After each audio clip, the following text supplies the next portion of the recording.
The majesty of a golden eagle, the absolute sovereign of the sky, was shattered in a single second. As he plummeted 1,200 meters into the void, locked in the grip of his enemies, one thought gnawed at Karmak's mind. The talons of betrayal could crash him to the ground, but they could never break his spirit. His survival with a single wing was more than a miracle. It was the beginning of the most savage creature in nature, discovering a new, unimaginable strength to exact his vengeance in the skies. Those who defeated him had, in fact, launched his legend. It was a cold morning in May. Perched 1,800 meters high on the wind-beaten peaks of the Silverback mountain range, stood the citadel of a dynasty. The enormous nest, 2.5 meters in diameter and constructed from thousands of branches, had been used by the same golden eagle family for over 3 generations. It was not just a home, but a symbol of their heritage and future.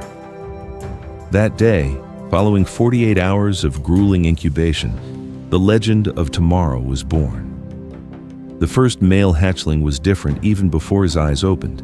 His talons were longer and sharper than normal, and his physique promised a strength far exceeding his siblings. His family named him Karmak, which in the ancient tongue meant strong talon.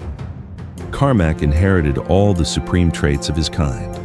The imposing wingspan of his father, Shadowcrest, and the majesty of his mother, Moonwing, bequeathed him the right to dominate the mountain tops. Winning the dominance struggle with his sibling at 6 weeks was the first sign of how quickly he would adapt to the rules of this savage world. His parents prepared him in the subtle arts of the hunt, long gliding attacks launched from the high-soaring thermal currents, the unbelievable speed of vertical dives, and the stealthy technique of ground capture. By 10 weeks, he boldly let himself drop into the 400-meter deep abyss, learning to find the first thermal currents in that unknown void. 16 months later, Karmak was a fully developed hunter of the skies. His first independent hunt in Whispering Valley sealed his mastery. He glided like a silent shadow from 200 meters, seizing a ground squirrel with a perfect final strike.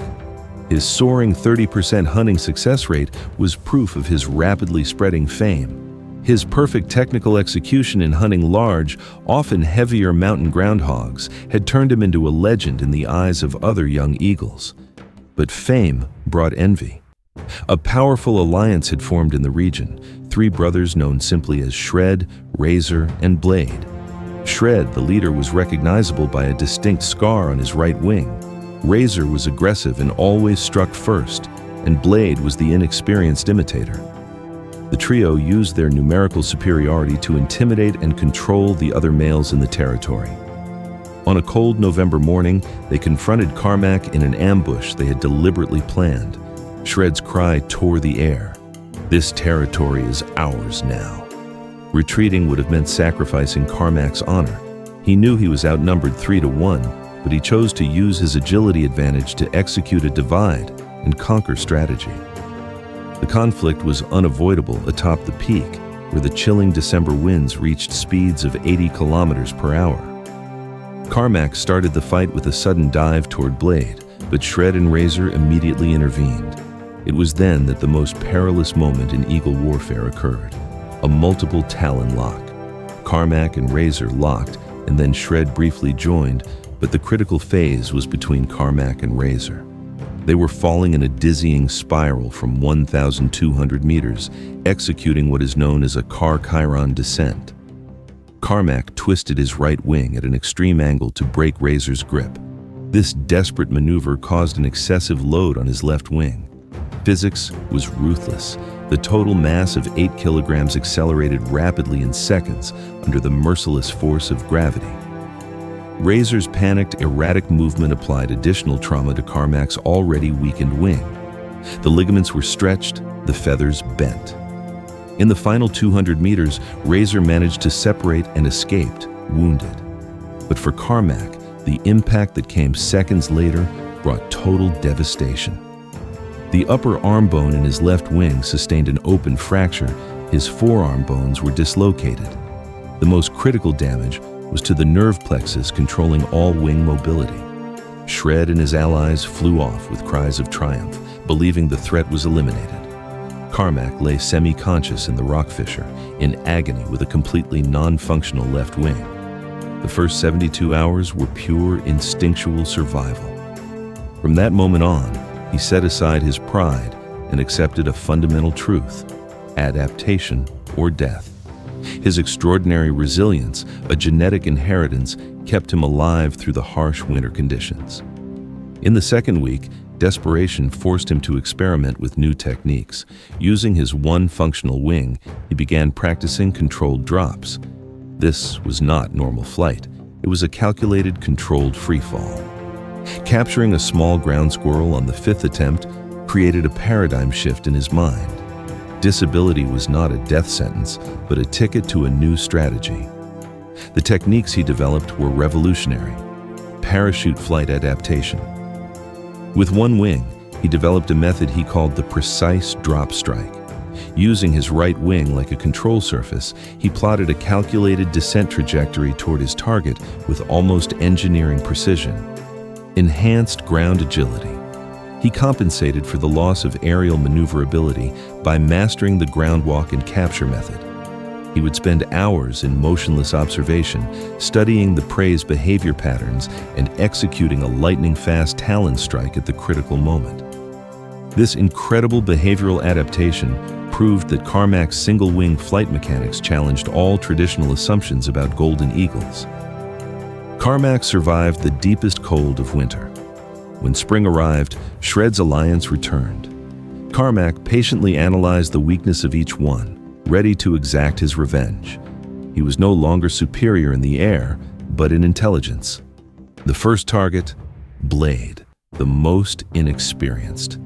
Blade's elimination. At the start of summer, Karmak executed the attack he had planned for weeks. Using the kite limb technique, maintaining a fixed position relative to a ground point, he caught Blade off guard. The fight was brief. Blade suffered a permanent flight impairment injury. Karmak chose restriction over a fatal strike.